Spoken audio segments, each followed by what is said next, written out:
J'ai préparé un discours et comme il a fallu aller chercher le groupe électrogène, tout ça, j'ai pas eu le temps de préparer. Donc je voulais quand même vous dire, si je vous fais rire, moi je fais pas rire la substitut du procureur. Et c'est ce qui va me valoir le fait d'être classé comme délinquant. Vous voyez là, on est une belle troupe de délinquants. Hein, bah ouais.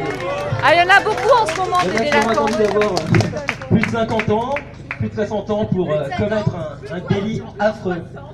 Et plus de 5 ans. Voilà. Des jeunes, là, des petits jeunes. Ce qui s'est passé, comme on vous a dit, vous avez la vidéo qui témoigne. Je vais peut-être relater les événements dans le désordre. On était devant Intermarché, on était habillés, donc j'ai mené la danse. On est rentré en chantant la chanson de Xavier Belin, je ne sais pas si vous vous souvenez, la dernière manifestation sur l'heure de Tata Yo-Yo. Xavier Belin, qu'est-ce qu'il y a sous ton grand chapeau? Xavier Belin, des pots de vin ou bien des lingots? Xavier Belin, il paraît qu'il y a même un couteau dans le dos. Mais moi j'aime pas quand l'héroïne pointe à l'usine sous Biacite Racine. On va pas vous faire toute la chanson, mais on est rentré comme ça, les gens riaient. Sur la vidéo, on peut voir, un client était un peu mécontent, il a été chercher un caddie, spécialement pour nous foutre dans les jambes. Voilà. Donc il a été chercher son caddie, il l'a laissé sur place. Nous, on n'a absolument pas entravé la vente. Les vidéos de France 3 le montrent, les gens ont continué à acheter. On n'a pas du tout sali les bacs à viande. Maintenant, j'ai versé effectivement un peu de faux sang, constitué de gouache, pour enfants, qui est ingérable, parfaitement lavable. Cynthia peut en témoigner, elle en a eu sur elle. La principale victime, ça a été elle. J'ai versé quelques gouttes, il y avait de la grenadine aussi dedans et un peu de café en poudre. C'est parti au premier lavage sur le pull de Cynthia. Donc j'ai versé ça sur le veau mort et sur un peu par terre, vraiment quelques gouttes. Le gérant est venu, nous a arraché les pancartes une première fois. Puis il a sorti l'autolaveuse. Apparemment c'était la première fois qu'il la conduisait, puisque certains employés riaient, à croire que c'est comme partout, les patrons font pas forcément les bastages. Là il s'est senti le courage. Il en a profité pour écraser Cynthia, il en a profité pour nous bousculer tous. Moi il m'a percuté, vous pouvez aussi voir sur la vidéo que je me suis pas poussé. Il m'a dit attention, je vais prendre de l'élan et ça risque de te faire mal. Bon, j'ai fini par me pousser. C'est lui qui a étalé la plupart du sang. Au bout de 8 ou 9 passages, il n'y avait quasiment plus aucune trace.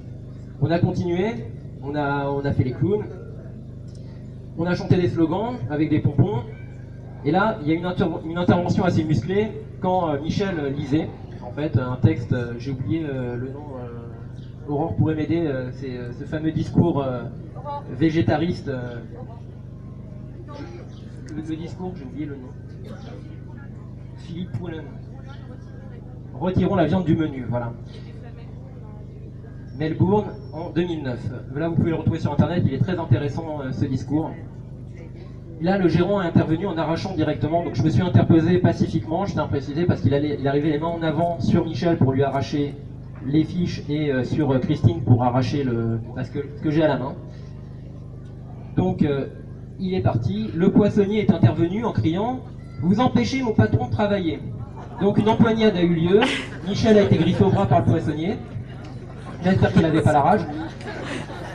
J'espère que les vaccins sont à jour. Tu mords pas? Bon, c'est bon. Le gérant s'est un peu chiffonné avec Christine et lui a fait des bleus au bras.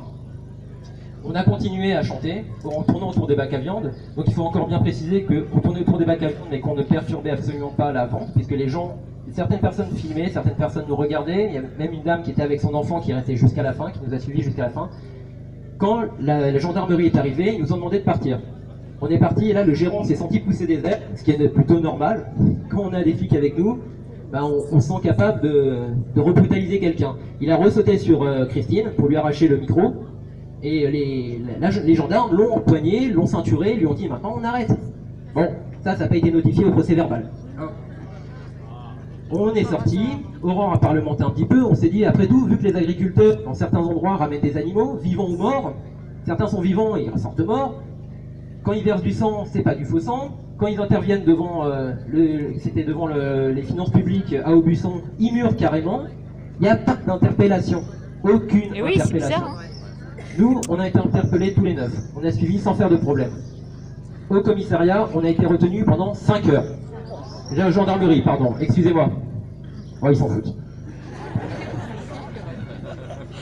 Donc, dans la gendarmerie, on a été retenu pendant 5 heures.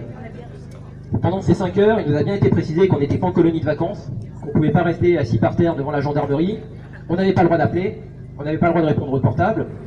Garde à vue, pas garde à vue, on ne sait pas trop. On est passés les uns après les autres.